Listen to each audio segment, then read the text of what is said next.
dans ce troisième et dernier coin lecture d'août dédié au livre que l'on m'a offert. Pour l'instant, le bilan est très nettement positif. Va-t-il le rester? Regardez la vidéo pour savoir, mais oui, le bilan va rester positif. Deux très chouettes livres aujourd'hui. Mais avant de les aborder, troisième et dernière mise en avant de mon tout nouveau Patreon. Et oui, je me suis lancé sur Patreon, ce qui veut dire que toi qui regardes cette vidéo, si tu veux soutenir mon contenu, que ce soit sur Link the Sun, ici, sur Linksoft, ou sur la chaîne LinksTS sur Twitch, tu as un moyen, et il se trouve dans la description de cette vidéo. Deviens un Plectrion et tu auras accès à des contreparties super chouettes. Le niveau 4 notamment est pensé pour les amateurs du coin lecture, parce qu'il te donne accès au club du coin lecture, ce qui te permettra de choisir certaines lectures que tout le club fera 9 mois dans l'année. Faire une lecture, ça se dit pas du tout, j'aurais pu mieux écrire cette phrase, tant pis. C'est sur une base de tirage au sort et ça te donnera également accès au canal club du coin lecture sur Discord, dans lequel tout le monde papotera donc de la lecture en question avant la sortie du coin lecture qui en parle. Combien de fois j'ai dit lecture, trop de lecture, n'importe quoi. Et si ça ne t'intéresse pas, tu peux toujours regarder les 4 autres paliers de participation. Tu peux soutenir à partir d'1 € seulement par mois si tu veux, donc va voir si ça te tente, jeune lionceau. Pourquoi? Et allons-y pour les livres de la semaine, pour un instant d'éternité de Gilles le Gardinier, qui m'a été offert par l'une d'entre vous au Geek Ferries. Vous êtes relativement peu nombreux à m'offrir des livres, donc ça fait plaisir, et peut-être que quelque part, tant mieux. J'ai déjà des centaines de livres qui m'attendent sur ma pile à lire. Il s'agit de pas être trop gourmand, hein, dit le gros monsieur. Donc ouais, pour l'anecdote, cette jeune femme m'a offert pour un instant d'éternité l'année dernière, et elle est revenue au Geek Ferries cette année, et elle m'a offert un autre Gilles le Gardinier, quelqu'un pour qui trembler, et je lui ai dit ah bah tiens, c'est rigolo, quelqu'un m'a offert un autre le Gardinier l'année dernière. Et elle m'a répondu oui, en fait c'était moi, et je me suis senti comme une merde. et c'est là que je me suis dit que ce serait une bonne idée de faire un coin lecture spécial cadeau, pour que je lise un peu les livres qu'on m'offre. Voilà, petite tranche de vie, petite tranche de gâteau, d'anecdotes, voilà, c'est bien, ça fait plaisir. Et est-ce que vous vous sentez pas mieux maintenant, hein? Maintenant que vous savez tout ça, hein? Allez, ta gueule! Donc, pour un instant d'éternité, c'est l'histoire de Vincent. Ah, qui est Vincent? Ah bah oui, justement, c'est toute la question. Qui est Vincent? Même à nous, lecteurs, Vincent est présenté avec une sacrée part de mystère. On sait qu'il est très intelligent, on sait qu'il est audacieux, on sait qu'il est le meilleur de sa partie. C'est une introduction un peu à la mode, ça je trouve. J'ai l'impression d'avoir le protagoniste en mode fais-moi confiance, je sais ce que je fais, je suis le meilleur. Et il est effectivement le meilleur. Mais le meilleur à quoi? Eh ben, vous voyez Kevin dans Maman j'ai raté l'avion. Globalement ça, mais en moins violent. C'est un expert en dissimulation, passage secret, tout ce qui peut aider ses clients à protéger des choses ou à dissimuler de vilains secrets. Alors il se présente que sous son prénom, et met un point d'honneur à ce qu'on ignore tout de lui. Il a notamment été l'élève de Robert Houdin, le magicien de la vraie vie, qu'on connaît mieux sous le nom de scène Houdini, et il a un entourage duquel il est très proche et qu'il traite comme une vraie famille. D'abord, il y a son littéral petit frère, encore relativement jeune, qui met un point d'honneur à protéger. Je suis décalé là, c'est n'importe quoi, ouais. Il y a également Henri, son mentor, je crois. J'ai écrit cette vidéo largement après avoir fini le livre, c'est un peu flou dans ma tête. Il y a l'allemand Conrad, l'italien Eustasio, et cette joyeuse troupe suit Vincent depuis des années parce que c'est un génie. L'histoire se passe dans le Paris de la fin du 19e siècle, en même temps que l'exposition universelle dans laquelle est dévoilée la Tour Eiffel pour la première fois. Je vais pas vous spoiler, mais évidemment ça va jouer un rôle dans l'histoire. Et d'ailleurs, d'une façon générale, on a un cadre qui fonctionne, une espèce de vision fantasmée et romantique de Paris à l'aube de l'ère industrielle, la ville lumière avec son extravagante apparence et ses mystérieux secrets dissimulés sous la surface. Bref, tout va bien pour cette petite bande, juste Vincent se demande si c'est pas un peu problématique au niveau de l'éthique d'aider des connards quoi, à cacher leurs vices, et il commence à se dire que c'est pas pour ça qu'il fait ce métier, que c'est pas ce qu'il veut accomplir avec son talent. Mais tout change lorsqu'un homme mystérieux, un certain Claude, arrive devant Vincent et lui sort toute sa backstory. À lui et à nous, hein, du coup. Alors Vincent, il est un peu subjugué parce que Bah, le secret, c'est assez important pour lui. Mais Claude lui dit, t'inquiète pas, je te veux du bien. Par contre, il y a des gens qui te veulent du mal. J'ai déjà sauvé un de tes camarades une fois, mais vous êtes un danger. Il a probablement pas cet accent. Et c'est le début d'une course à travers Paris entre l'équipe de Vincent et les méchants qui lui veulent du mal pour trouver un mystérieux trésor. Alors, les personnages sont très bien caractérisés, le cadre parfaitement établi, mais j'ai un problème avec le système de narration. Les chapitres sont très courts, et ça c'est souvent une qualité. Ça l'est ici aussi, hein, d'ailleurs. Ça rythme la narration, c'est un rythme un peu artificiel, un peu facile, mais c'est un rythme quand même, ça nous aspire, si vous voulez, dans la narration. Donc à ce niveau-là, c'est efficace, mais l'auteur a pris le parti de sauter très souvent d'un personnage à un autre, en passant d'un chapitre à un autre. Et sur des chapitres courts, ça désoriente pas mal. Ça donne une impression disjointe. On a à peine le temps de s'intéresser à un personnage que, pouf, on passe déjà à quelqu'un d'autre. On essaie de s'attacher à lui, et pouf, on passe encore à quelqu'un d'autre, qui a une discussion avec le premier. Et cette discussion a lieu plusieurs jours après l'avant-dernier chapitre. Alors, on finit par connecter les wagons, hein, surtout qu'au bout d'un moment, il y a vraiment plus qu'une seule ligne narrative. Donc même si on change de point de vue, on reste au même endroit, au même moment, pour la même histoire. Mais les premiers chapitres donne par contre vraiment un peu le tournis, quoi, à ce niveau-là. Et au-delà du tournis, le vrai problème, c'est que pendant les 100 premières pages... Alors les 100 premières pages, c'est pas la moitié du livre, hein, c'est gros bouquin. Mais voilà, pendant les 100 premières pages, t'as un peu l'impression qu'il se passe rien. Tu te demandes un peu où on va, t'as la mise en place d'un cadre, hein, et des personnages, mais en termes de développement d'arc, si tu veux, narratif, t'as pas grand-chose à te mettre sous la dent. Alors l'avantage, c'est que quand il se passe quelque chose, donc le premier dialogue avec Charles qui va, boum, chambouler l'univers de Vincent, ça claque, voilà, ça tape fort, parce que la mise en place a été bien faite, hein, comme dirait Philippe Etchebest. Mais ça a aussi un défaut, quelques histoires lancées comme ça dans ces premiers chapitres vont finir un peu en eau de boudin. Aucune histoire n'est abandonnée, hein, heureusement, mais certains actes sont réglés en 2 pages à la fin, quoi. Je pense notamment à l'histoire du monstre, que je vais pas spoiler, mais si vous voulez, on en parlera davantage sur Twitch, sur LinksTS demain. J'en profite d'ailleurs pour vous dire que vous êtes de plus en plus nombreux à pousser la curiosité à venir me voir en live le lundi après-midi sur Twitch, et je vous remercie, vraiment beaucoup, ça compte vraiment pour moi. Merci beaucoup pour ça. Et il y a quelque chose dont j'ai vraiment envie de parler. Vous vous souvenez le mois dernier, quand je parlais d'Alice au Pays des Merveilles, et que je disais que ça faisait du bien de voir un roman avec une protagoniste, un personnage féminin donc, et que ce personnage n'ait aucune histoire d'amour. Et je vous disais que cette opinion était sans doute motivée par la lecture d'une autre œuvre qui m'avait gonflé au niveau du personnage, au niveau du traitement des personnages féminins. Alors, au cas où ça vous aurait échappé, on est entre couilles, hein, dans ce livre. Alors au départ, je me dis, bon, ok, c'est une bande de gars, c'est pas un problème. Les mentors du héros sont tous des gars, bon, ok. Et là, tombe dans leur repère un personnage effrayé qui se cache derrière des tonneaux. Et là, direct, je me suis dit, putain, ça va être une femme. Et bingo. Et ils débattent de s'ils doivent la garder ou pas, et le premier truc qu'elle fait, c'est le ménage et la cuisine pour eux. Blanche-Neige. Et le petit frère tombe amoureux d'elle, et c'est réciproque.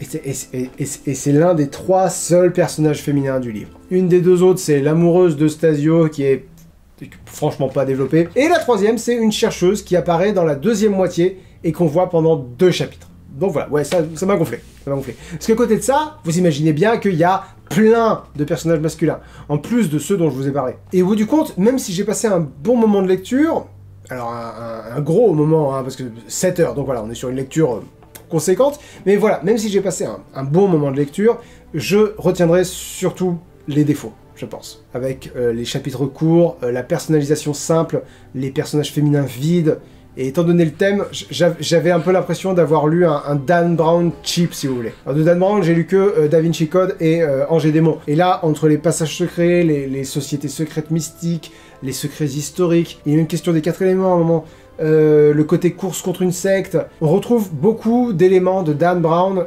mais pas la profondeur et la rigueur, j'ai envie de dire, d'un Dan Brown. D'ailleurs, à un moment donné, il est question de magie, et on a aucune explication rationnelle. Je développerai les détails si vous voulez, au coin du feu demain sur Twitch. Mais voilà, il est question de magie et on n'a pas d'explication. Donc, alors que jusque-là, on était dans un monde hyper concret où tous les tours ont leur solution, tous les passages dérobés ont leur clé. Et là, à ce moment précis de l'histoire, la magie existe. Et j'ai un vrai problème avec ça. Alors ça me fait un peu chier de dire ça parce que je vous dis, j'ai passé un bon moment de lecture. Tu sens que l'auteur, non seulement il s'est hyper renseigné sur le sujet, il donne même une bibliographie à la fin, mais en plus, il s'est éclaté à écrire ce livre, il est sans doute très important pour lui, comme en témoignent les très nombreuses pages d'épilogues, de notes, de remerciements, d'anecdotes. Donc ouais, même si j'ai personnellement pas mal de réserves, je vous invite à le découvrir. Peut-être en particulier si vous êtes un jeune lecteur ou une jeune lectrice. Parce que, j'insiste, malgré ce que j'en dis, malgré la façon dont je le présente, j'ai passé un bon moment de lecture. Et on termine ce mois spécial cadeau avec un livre que j'ai offert cette fois, Anne et la maison au pignon vert, écrit par Lucie Maud Montgomery et traduit par Henri-Dominique Parat et adapté de très nombreuses fois à l'écran, la toute dernière étant la série Anne avec un E sur Netflix. C'est d'ailleurs comme ça que j'ai appris l'existence du personnage et de l'histoire. Mais c'est une œuvre culte de la littérature pour enfants outre-Atlantique et particulièrement au Canada. Et depuis un moment déjà, parce que c'est un livre qui a été écrit en 1908. J'ai encore du mal à le croire tellement il se lit facilement. Alors avant de vous parler d'Anne et la maison au pignon vert, j'aimerais juste faire une toute petite aparté si vous me permettez. La raison pour laquelle j'ai lu un livre que j'ai offert et pas un livre qu'on m'a offert alors que c'était le thème que je m'étais imposé pour le mois, c'est parce que, comme vous le savez maintenant, certains des livres qui passent dans cette émission sont en fait lus par Camille, la femme, pendant que je donne le biberon à bébé avant son dodo. Et il s'avère qu'on m'offre assez peu de livres qu'il convient de lire devant un bébé. A fortiori devant le plus beau bébé du monde. Je me voyais mal demander à Camille de lire Pouvoir rhétorique de Clément Viktorovitch ou La zone du dehors d'Alain Damasio pendant qu'on couche la petite. J'ai donc choisi un livre que j'ai offert moi-même en oubliant complètement qu'une éditrice qui s'appelle Oxane, et que j'ai même pas pris le temps de remercier encore pour ça, m'avait offert une série de livres pour enfants, la saga des petites poules. Et la raison pour laquelle ça m'a échappé, c'est que ces livres sont rangés dans la chambre de la petite. Et quand je pose mes lectures, je regarde dans cette... là, vous la voyez pas, mais vous la voyez sur certaines vidéos. Là, cette bibliothèque, c'est ma pile à lire. Voilà. Et j'ai 2 compartiments spécialement dédiés aux livres qu'on m'offre. Donc voilà, je voulais juste profiter de cette occasion pour la remercier, parce que j'ai pas encore lu la saga des poules, mais j'attends qu'elle soit en âge de comprendre le concept de raconter une histoire, parce que là, pour le coup, c'est vraiment des livres pour enfants, adaptés aux enfants. Et pour l'instant, l'idée, c'est plutôt de la bercer avec la voix de maman, mais voilà. Merci beaucoup pour les livres. Mais revenons à Anne. Donc c'est l'histoire de cette gamine, Anne Shirley, qui est adoptée par le couple de frères et sœurs, Marilla et Matthew Cuthbert. Je dis le couple de frères et sœurs dans le sens... C'est un frère et c'est une sœur, juste. Voilà, c'est pas un couple au sens romantique ou sexuel du terme, c'est une sœur et son frère, voilà, qui vivent ensemble. Et ils vivent ensemble dans cette fameuse maison, la maison au pignon vert. La maison au pignon vert, ainsi nommée, parce que ces pignons sont verts. Ils voulaient adopter un petit orphelin pour les aider à la ferme, mais suite à une erreur, ils récupèrent une petite orpheline. Alors Matthew n'ose pas faire remarquer qu'il y a erreur, donc il la ramène. Marilla, qui est beaucoup plus volontaire que son frère, veut la ramener le lendemain, mais en voyant que la femme qui comptait adopter Anne semble être une grosse conne violente, enfin voilà, une personne absolument détestable, elle réalise que en une journée, elle a déjà commencé à s'attacher à cette gamine de 11 ans et elle décide de la garder. C'est super émouvant, c'est la première fois qu'elle se comporte un peu en mère par rapport à Anne. Alors une fois n'est pas coutume, on va commencer par le négatif, parce qu'il y en a assez peu d'après moi dans ce livre. Au bout d'un moment, tu finis par avoir un peu l'impression qu'il se passe rien. Et, alors tu sens que c'est voulu. Enfin, c'est pas juste de dire il se passe rien. Il se passe des trucs, mais chaque chapitre a sa propre unité, si tu veux. Il n'y a pas d'arc global, t'as jamais l'impression que le roman va quelque part. Et du coup, par moment, tu te dis, bon... Pourquoi je continue là? Et c'est d'autant plus vrai qu'il y a un certain nombre de chapitres qui ont la même structure. En voulant bien faire, Anne fait une bêtise, elle se fait gronder, par Marilla souvent, on se rend compte que les intentions d'Anne étaient honnêtes et que la faute ne lui incombe pas, et souvent d'ailleurs la faute incombe à Marilla, et tout est bien qui finit bien. Mais ce serait pas très juste de dire qu'il s'agit d'un défaut du livre, parce que c'est entièrement assumé. L'idée c'est de partager une tranche de vie, voilà, avec Anne et avec les Cuthbert, pour s'attacher à eux. Et la vie, parfois, c'est répétitif, c'est pas toujours passionnant. Et on se rend compte que ça marche à la fin parce que le roman commence quand Anne a 11 ans, il se termine quand elle en a 16, quand elle a 16 ans. Entre deux, bon, elle est allée à l'école, elle est tombée amoureuse mais sans se l'avouer. En fait, un gamin l'a traité de poil de carotte à l'école et Anne complexe énormément sur ses cheveux roux et sur ses taches de rousseur. Alors, elle va mettre 5 ans à pardonner à Gilbert, le gamin en question. Et de façon un peu adorable, ce sont les deux gamins les plus intelligents de l'école et ils sont systématiquement en compétition. Et cette compétition devient de moins en moins amère avec le temps. D'ailleurs, j'aime beaucoup la façon dont Anne finit par comprendre qu'elle veut lui pardonner, mais ça se passe vers la fin et voilà, on en parle, vous connaissez le refrain, on en parle demain sur Twitch, au coin du feu. Bref, donc, on suit Anne et les Cuthbert pendant 5 ans, et à la fin, il se passe des trucs. Évidemment des trucs tristes, parce que c'est la fin du livre et que la vie, c'est souvent triste. Et tu te rends compte que tu es vraiment en empathie avec eux. Et encore, moi, ça a moyennement fonctionné. J'étais triste, mais j'étais pas dévasté, quoi, ça allait. J'ai pas vécu le livre à fond, mais c'est clair que c'est le livre préféré de plein de gens. Et ça, c'est entièrement dû à Anne. Cette gamine est absolument adorable, elle passe son temps à parler, elle a une imagination débordante, et en fait, c'est une hypersensible, si vous voulez, avant l'existence du terme. Elle vit tout trop à fond. Du coup, quand elle est heureuse, alors évidemment, quand elle est heureuse, c'est un rayon de soleil hyper contagieux, mais même quand il lui arrive des trucs, quand il lui arrive des petits malheurs, elle est dévastée et elle est adorable. J'ai particulièrement le souvenir d'un passage où Marilla ne peut se retenir d'éclater de rire quand Anne lui raconte un de ses malheurs, tellement sa réaction est disproportionnée. Et là qu'on parle de Marilla, c'est surtout ça la beauté et la force du livre, c'est qu'en étant elle-même, en se permettant d'exister, voilà, parce qu'on lui en laisse la chance aussi, Anne rayonne et révèle toutes les personnes autour d'elle. Par exemple, Gilbert se rend très vite compte qu'il a agi en gros con et présente ses excuses. La première fois que Madame Lynn voit Anne, elle lui dit qu'elle ressemble à rien et Anne lui en met plein la gueule. D'ailleurs, vous voulez un passage? Je vais vous en donner un passage. Voilà, donc là c'est le passage où Madame Lynn voit Anne pour la première fois. Donc c'est Madame Lynn qui parle. Eh bien, ce n'est sûrement pas pour votre apparence qu'on vous a choisi, c'est sûr et certain, commenta pesamment Madame Rachel. C'est pas Madame Lynn, c'est Madame Rachel. Oh là là là, c'est Madame Rachel Lynn. C'est Madame Rachel Lynn, d'accord. Qui, personne charmante et populaire au demeurant, se faisait un devoir de toujours dire ce qu'elle pensait sans crainte ni subtilité. Elle est très maigre et très ordinaire, Marilla. Venez donc ici, mon enfant, laissez-moi vous regarder. D'où Jésus a-t-on jamais vu pareille tache de rousseur? Et elle a des cheveux couleur carotte. Venez ici, mon enfant, allons, venez. Anne s'approcha, mais pas tout à fait comme s'y attendait Madame Rachel. D'un seul bond, elle avait traversé la cuisine, et la voilà qui se dressait devant Madame Rachel, le visage cramoisi, les lèvres tremblants de colère, toute sa petite silhouette grêle emportée par un courroux dévastateur. « Je vous déteste !» s'écria-t-elle d'une voix coupée par l'émotion, trépignant sur place. « Je vous déteste, je vous déteste, je vous déteste !» Chaque déclaration de rage haineuse s'accompagnant d'un coup de talon supplémentaire sur le plancher. « De quel droit dites-vous que je suis maigre et laide? De quel droit parlez-vous de mes cheveux roux et de mes taches de rousseur? Vous êtes une bonne femme mal élevée, grossière, insensible !»« Anne !» s'écria Marilla, consternée. Mais Anne, sans sourciller, continuait de faire face à Madame Rachel, la tête bien droite, les yeux étincelants, les poings serrés, tendus par une indignation passionnée qui roulait autour d'elle comme les éclats d'un orage. « De quel droit pouvez-vous dire des choses pareilles sur moi ?» répéta-t-elle avec véhémence. « Vous aimeriez, vous, que l'on dise des choses pareilles sur vous? Vous aimeriez qu'on vous lance que vous êtes une grosse bonne femme maladroite, sans doute dépourvue de la moindre lueur d'imagination? Je me moque bien de vous vexer en disant cela. Je veux que vous soyez vexé. Vous m'avez bien vexé, moi, beaucoup plus que personne ne l'a fait auparavant. Même l'ivrogne de Marie et de Madame Thomas ne s'en est jamais pris à moi de cette façon, et je ne vous pardonnerai jamais, vous m'entendez? Jamais, jamais !» Et paf, et vlan, coup de talon. « A-t-on jamais vu pareil caractère ?» s'exclama horrifiée Madame Rachel. « Anne, montez dans votre chambre et n'en bougez pas jusqu'à ce que je vienne !» émit Marilla, recouvrant péniblement l'usage de la parole. Anne, elle est comme ça. J'adore Anne. J'adore ce personnage. Et après ça, après ce passage-là, Madame Lynn va commencer à se remettre en question. Mais évidemment, c'est surtout sur Marilla et sur Matthew qu'Anne fait effet. Lui est un vieux garçon extrêmement timide, terrorisé par la gente féminine, alors qu'il a plus de 60 ans, très réservé, et elle est une vieille femme stricte qui ne se permet aucune démonstration de sentiment, très arrêtée sur ses idées, et à son contact, Matthew va s'ouvrir, Marilla va s'adoucir, tout le voisinage va devenir de meilleures personnes en côtoyant la petite Anne Shirley. D'ailleurs, l'une des forces du livre, c'est qu'il n'y a pas d'antagoniste non plus. Même les personnages présentés comme des obstacles, si vous voulez, ont un bon fond, ont de bonnes intentions, ont une part de bien en eux.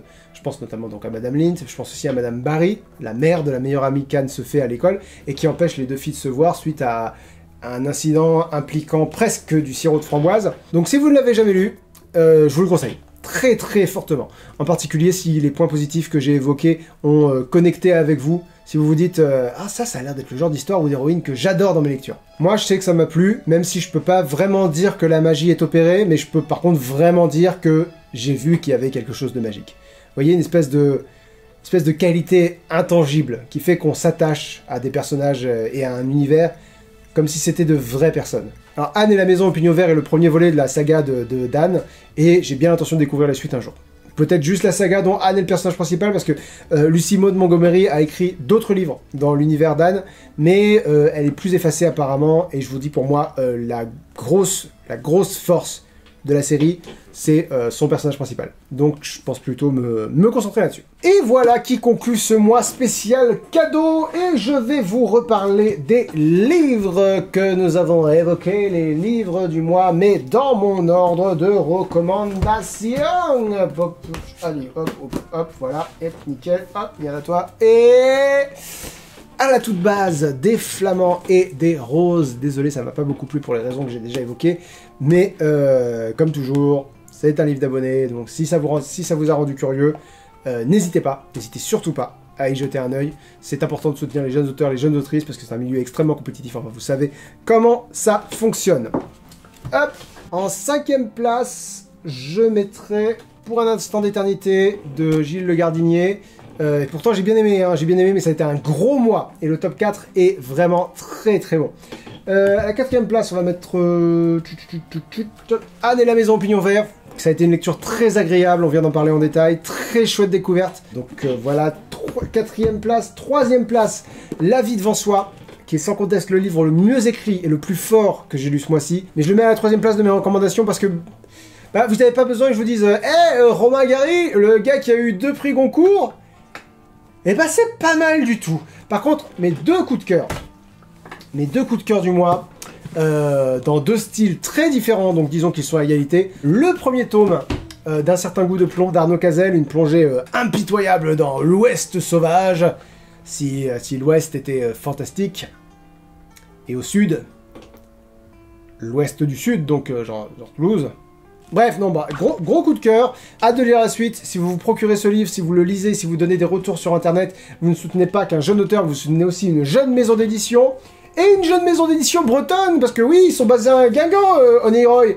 Donc, que de l'amour, voilà, dans leur direction générale. Regardez dehors. J'essaie de me mettre doucement au breton. Ça veut dire merci à vous. Et donc, à la fin, il meurt de Luby. C'est pas compliqué, si vous aimez mes vidéos, surtout les points culture en l'occurrence, mais aussi les autres, foncez. Foncez, c'est tout ce que j'aime, c'est tout ce que j'essaye de faire, intéressant, sensible et très drôle.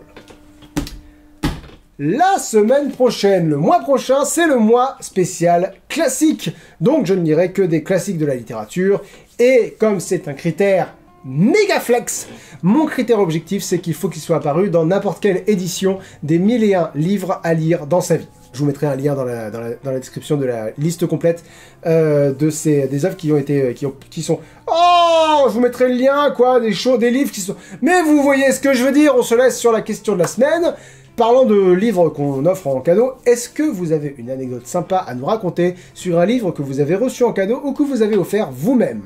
Bon, moi, je vous en ai déjà raconté une en début de vidéo, donc je vais pas la répéter. Mais je vous laisse me raconter tout ça dans les commentaires. Encore une fois, un grand merci à mes 4 pieds de table. J'espère que vous avez vu la vidéo de la semaine dernière, sinon ça n'a aucun sens. Emeline Dana, Aiko Lafol, Xandre Lebrun et Pauline pour leur soutien sur Patreon. Merci à celles et ceux qui les auront rejoints quand cette vidéo sortira, parce que nous sommes toujours le 11 août, l'éternité, toujours le 11 août est la date ultime de toutes les... Je suis pas encore conscient de votre existence dans le futur, mais je vous devine. Je vous devine et je vous aime. Et d'ici la prochaine fois, que ce soit la semaine prochaine ou dans 15 jours, je ne sais pas, je vous souhaite une très bonne fin de journée. À demain, pour celles et ceux que je vois demain au coin du feu sur Twitch. Et sinon, les autres, bah, à la prochaine. Ciao.